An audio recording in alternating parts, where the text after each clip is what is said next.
Thank you very much. Ladies and gentlemen, my name is George Helm Jr. I was born and raised Kalamula, the homestead side. Went to Honolulu to get an education. Instead, I lost my innocence.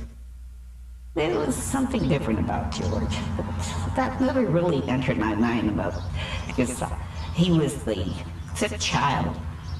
The fifth of 7 children born to May and George Helm, George Jarrett Helm Jr. is most often remembered for his efforts to end military use of the island of Kaho'olawe.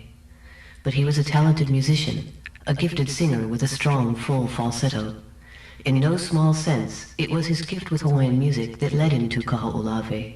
But as a boy on Hawaiian homestead land in Kalama'ula on Molokai, he was just Jerry Boy, one of the Helm brothers. Before he went to St. Louis, they started developing this musical interest. But it wasn't Hawaiian that living on Molokai for Jerry, because my brother Larry and I used to sing together. Jared started picking up the guitar and started playing and started talking about voice. He had the worst voice there was at that time. Every evening after work was done, we always used to get together. The boys are very musical, the older boys, and my husband used to play the guitar, and he would like to come in and join us, but he couldn't sing for anything, you know. And the older brothers would say, "Oh, we got a frog in here." In 1966, George went to St. Louis High School in Honolulu on an athletic scholarship. Through teachers John Lake and Kahawa Onu Lake, young George's talent developed, and in time, took a profound turn. I just started really building a music program in Hawaiian music and everything else. And he was sitting outside while everybody else was inside practicing, dancing, singing, etc. And I heard this guitar playing outside. Every time I would pop outside, I heard this guitar playing. And he played a very good slacky guitar, but country style guitar. And I just went up to him and I said, "You come." There were a number of us that went out, and that was the first time I saw George. And I think for the next 2 months, it seems like that's the only person I saw on campus, because ever since that day we met, he carried his guitar to class. He didn't carry books, he carried his guitar. I detected in that voice something very soul-like, you know.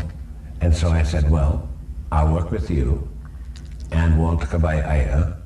In all earnest, because he came, maybe I don't know whether it's the involvement or the instructions and the interest that grew at St. Louis and the program we had, and he became very much in love with Hawaiian music and Hawaiian things and in the culture that he had learned.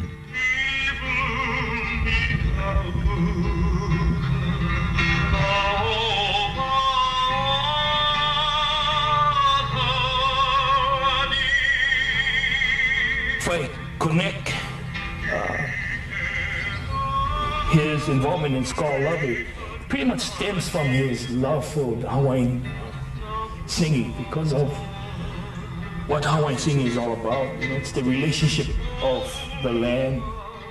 Boy, just within a matter of one evening, he was took to George. He had popped out his guitar and started singing. Gosh, it was just one of the more, I would say, sparks and friendships that just developed.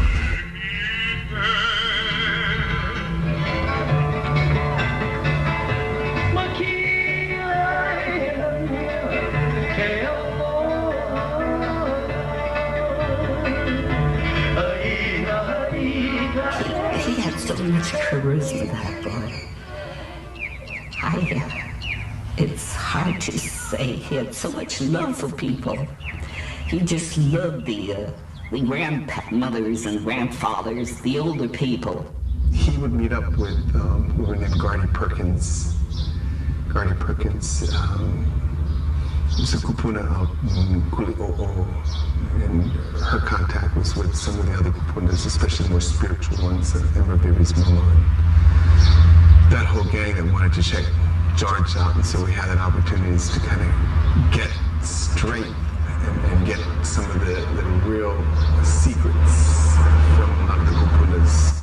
George's focus had become the island of Kaho'olawe. For George, Kaho'olawe represented issues of Hawaiian history, religion, identity, tradition, Hawaiian culture, and cosmology. We sat down with Kupuna and before then they said, look, if you want to do something for the island spiritually, you have to open it up.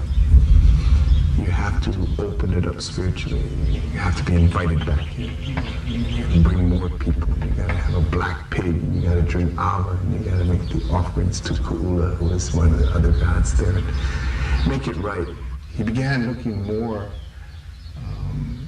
and reading more about the ancient ancestral ways, talking to more and more people, and very intense about following his own inner pahu or drum.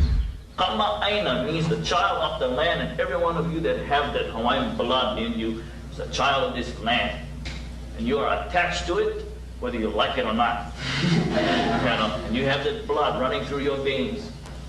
And if the Dick and Jane book's not going to make you proud of what you are, then Kaho'olawe is going to. He was searching for the bones of Lono Ika Makahiki. That was way back, and he had gathered with people to talk about it.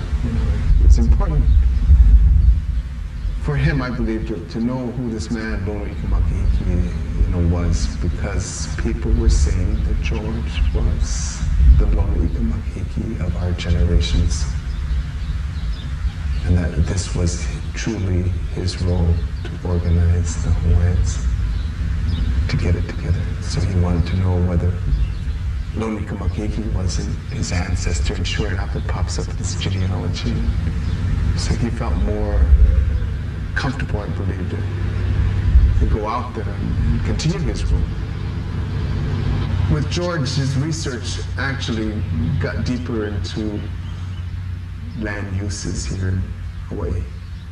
The way he talked to students, 40, 100 at a time, the way he talked at rallies, whether at Iolani Palace, or the way he talked to the legislature.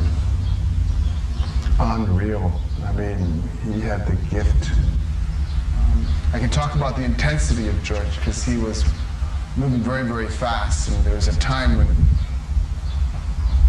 when he had written me, and he's written me maybe about 4 or 5 different notes, saying that his inner drum is beating faster than mine, though we were walking the same path. All along, George is just at the forefront, explaining things, expanding on what we're doing, not just Kaho'olawe, but the whole rights to determine the use of lands as we were a kingdom, as we were a sovereign nation, and talking about national security. To me, national defense is in the spirit of the people. It's in the heart. If the people don't want a heart to defend their country, that's bad already. So we gotta go restore those things. We're gonna restore them by putting dignity and integrity into the hearts of people. That's what national defense is. National defense is not killing. We're spending a lot of money to kill people. Okay, that's the trend. That has been the trend for 200 years, 300 years. When are we going to start changing it? What people have the different things in their culture that can teach the other worlds what it is to love? I said the Hawaiians have it. I can say, boy, George is still here. We're poking through already. And that was one of George's favorite phrases, pukalani, that we would see through the clouds as we would see the sun coming straight in a ray through the clouds. Pukalani, we would say, yeah. I mean, that was the expression for it. I've got it, I've found out.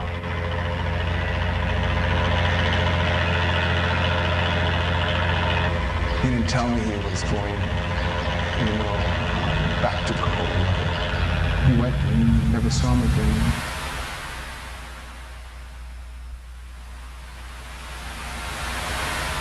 I can look at it in this way, is that he spiritually gave his life to the movement, Even when he was here physically, he gave his life spiritually. There's so much things about George that there's never an ending about him.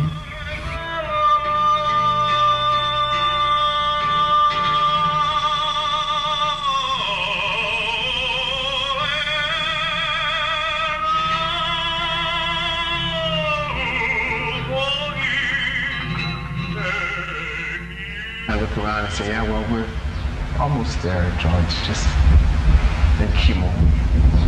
We'll get there.